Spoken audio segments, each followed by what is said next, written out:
The GK channel bu miyeng tabiriba pumnamakpu Gorbachov na aham namakta taram na okchari. Miyeng tabiriba pumnamakna aihapu puning thawgatpiba oina video asibu like tawbiu, channel asibu subscribe tawbiu loinana mayam pumnamakna video asibu loiba bawbutang miyeng tabiu. Ngasigi video asi matang asida haujarage. Ngasigi ahanba wahang asidi. Which of the following is not an Indian Gallantry Award? A. Mahavir Chakra, B. Parambir Chakra, C. Arjuna Award, D. Kriti Chakra.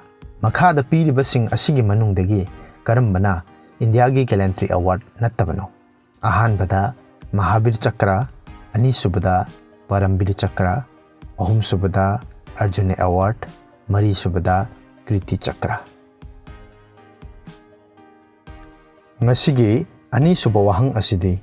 Who planted the tree of liberty in his capital? A. Tipu Sultan, B. Hyder Ali, C. Maharaja of Sindhia, D. Ranjit Singh. Kanana mahaki konungda tree of liberty thakibagi. Ahanbada Tipu Sultan, ani subada Hyder Ali, ahum subada Maharaja of Sindhia, mari subada Ranjit Singh. Ngasigi ahum subawahang asidi. The common fact about silk, lac and honey is that these are the products of A. Plants, B. Insects, C. Social insects, D. Wingless insects. Silk, lac amasung honey hairiba pothoksing asida common oiriba matang asi karaidano. Ahanbada plants, ani subada insects, ahum subada social insects, mari subada wingless insect. Mathakta pankriba wahang ahum asigi adonggi achumba paokhum adu mathangi numitki mudang wairam mari phawgi mamangda comment tawbiro.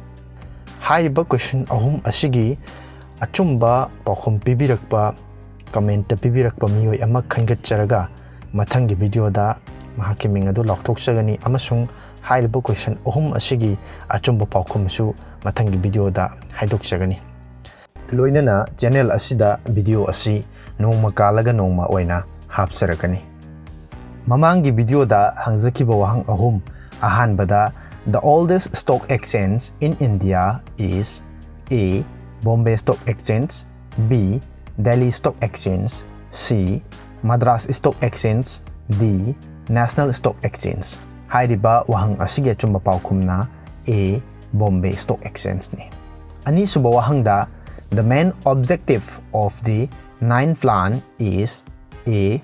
Growth with stability, B. Social justice and equity, C. Self-reliance, D. None of this. Hairiba wahang asigi achumba paokhum na B. Social justice and equity ni. Ahum suba wahang da who among the following are not protected against inflation? A. Salaried class, B. Industrial workers, C. Pensioners, D. Agricultural farmers. Hairiba wahang asigi achumba paokhum na D. Agricultural farmers ni. Ngasigi oinadi hairiba wahang ahum asigi achumba paokhum pibirakpa miyoi adu yaudabana maram oiraga hapsadre. Video asibu yengbiba amasung comment tawbibagidamak adombu thagatchari.